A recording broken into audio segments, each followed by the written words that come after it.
rate yourself, gaano po kayo ka-ready and ka-pressure doing this series together?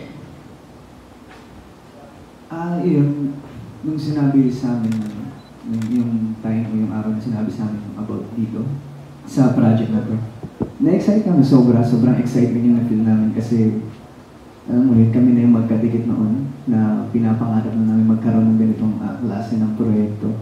At ngayon agad naman yung binigay sa amin ng Diyos. Well, sobrang excited. And I think ready na kami parehas. You know? At tulungan naman kami dito kahit magkaiba ng preparation yung karakter na ipo-portray namin. Tulungan kami dito. Yes, super excited na. Tulad sabi niyo, nalaman pa lang namin na magkakaroon kami ng series. And lead male, lead female, super na-excite kami. Pero at the same time, syempre nakaka-pressure, di ba? Kasi yung gaganapan agad namin, lead male, lead female agad kami. And, pero, yung character, kaya pa? Yung personality naman ng character namin, hindi naman nalalayo din. Pero grabe yung pressure kasi, syempre, madami nag-expect na talagang push, talagang, alam mo yun, na kailangan bigay ito. And, yes, super taas. Alam mo naman, super taas ng expectation ng mga tao nowadays.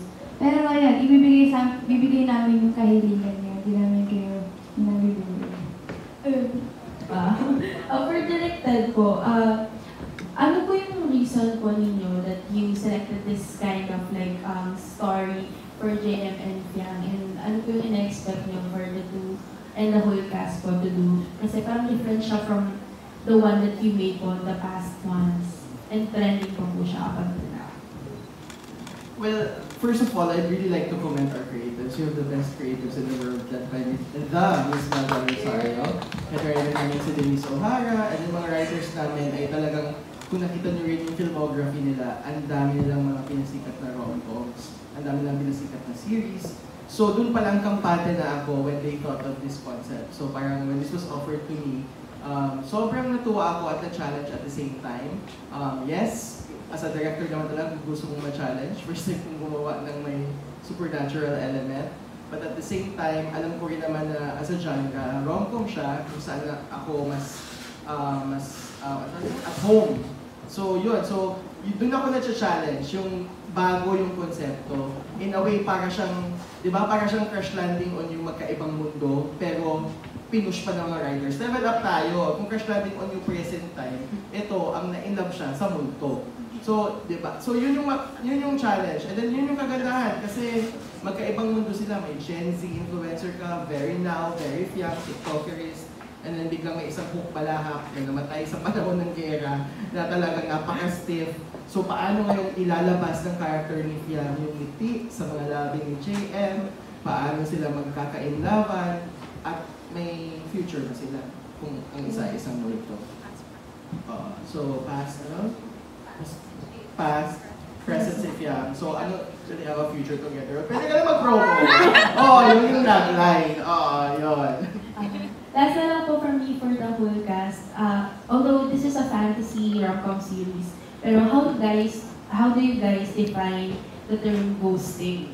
Since you guys are different, came from different like era, gens, yan. Si Vigory yan. Yeah. Parang naging mabigla yung parang may mga flashbacks na nangyari agad. Parang may nakaalala mo. Baka umiyak. No, Vigory, umiyak kayo sa akin direct. Hindi. For me, ghosting kasi, it's about, syempre, you're talking to a person and parang you have like a mutual understanding. But parang in the end, one person leaves another person hanging without properly communicating what happened, what went wrong. And it's a red flag kasi syempre yung partner na iniwan is like gonna question kung ano ba talagang nangyari, is there something wrong with me? Should I have, done something to make it work? So, yeah. Bakit ba? I'm just defining it, okay? I'm just defining it, guys. Yes, si Jello. Ikaw naman. Sigutin mo. Ayusin mo. Babalik pala sa akin po. Ghosting para sa akin is, kunyari, magkausap tayo ngayon. Tapos bigla ako nawala. Nang walang paalam. Yun, ghosting. Ganun lang. Ganun lang, oo. Yeah. And Kobe. Ako same lang po, I mean, copy and paste, honestly. I think just leading someone on and then, you know, leaving them behind. Yeah. Yun. JM and Fia. Same thing lang. Same thing lang lahat ng sagot namin eh. Kasi yun naman talaga yung definition ng ghosting. Baka ang tanong kung nag-ghost ka na ba? Yun Yun! Yun yung dapat itin. Yun dapat Yun, yung kung ka may iiyak. Okay, balik tayo. Aray! Balik natin kung sino yung unang sumagot ulit. Yes, Valerie. Nag-ghost na ba? Yun yung tanong, right? Yeah. Okay. Short but sweet. Alright. Yeah, okay. What? Hindi kasi syempre, Ano muna message mo na lang sa mga mahilig mag-post? Mag-ghost. oh wow. Good luck. Good luck kasi karma is real. Yeah. Na tsaka for me kasi ghosting is really a bad thing to do. Kasi, I mean, it's nice. I mean, choice mo naman yun, di ba? If hindi mo kaya magpag-communicate, maybe it's time to like mature, grow up, and learn how to communicate properly. Kasi that's, hindi lang siya in relationships. Actually, it also can be applied in other aspects in life. Like for example, work, and syempre, family or friends, diba? Parang if i-ghost mo yung friends or family mo, parang, like, bakit? Like, what's your reason? You have to communicate it properly. And, yeah, nag-ghost mo. Yeah. I mean, okay. Yes. Sorry to butt in, pero gusto ko lang din po tanungin si Jay kasi hindi siya natanong eh. Oh, Nag-ghost ka na ba, Jay? Nag-ghost ka na ba, Jay? So far, di naman, di tayo nag-ghost. Maayos yung mga ending, yung mga pagsasabi ng mga reasons, ganyan. And ako mahilig din ako mag-ask kasi talaga. Like, What went wrong? umaabot sa point na talaga pupuntahan kita. Parang survey level na. Parang ano yung ginawa ko mali? Ano yung mga, parang Para lang may klaro. improvement. Yeah. For peace of mind, for the both of you lang kasi. Yes. Super ayun. Hindi pa naman so far. So, Jello, kamusta ka naman? Ganun hindi pa. Okay naman ako. Nag-ghost ka na ba? Hindi pa naman ata. Nagpapaalam naman. Basta ako Okay. At least, nagpaalam. Nagpaalam. Nagpaalam naman doon. Kobe. Parang hindi naman. But I've been ghosted. Like, long time ago. Yeah, very long time ago. Ay, ito na lang. Nang-ghost na ba kayo? Nang-ghost. Ghost. Like Ikaw, actual ghost ka na. ghost? Oo. Nang-ghost? Oh, You were the one who I left. ghost. No. Okay, ikaw. Reasons. No. Ay, parang hindi ka sure. Nakaling ka. Ano tumasang boses eh? No. No. No. Talaga ba? Oo. Matay. Okay, how was si JM and si Fiam? Una muna yung na-ghost. Ako, before, nag-ghost na ako, ang daming beses ko. Araw ko. And then, kasi syempre, bata-bata pa ako nun. And syempre, siguro hindi pa siya ready. So, nag-ghost na ako. Yeah. Pinagtibay na panahon para si Fiam. Yes. Pero ako, nag-ghost.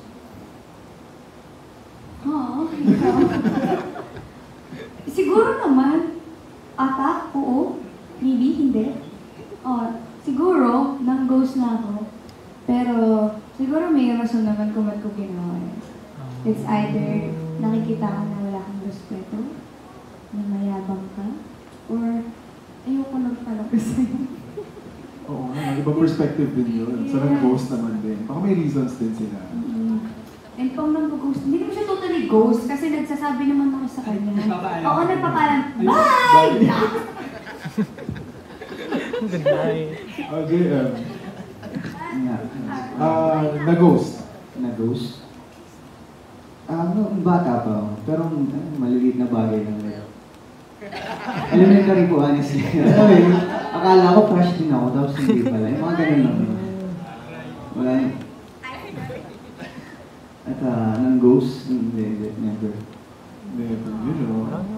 Boy! Weird. Lover boy. Pakilagay ko ng mic, ano po ulit? Yun. Okay, thank you po. Thank you so much for Ms. Liga from Push. Up next, we have Ana Cerezo of TV Patrol. Hi! Congratulations, guys. First question.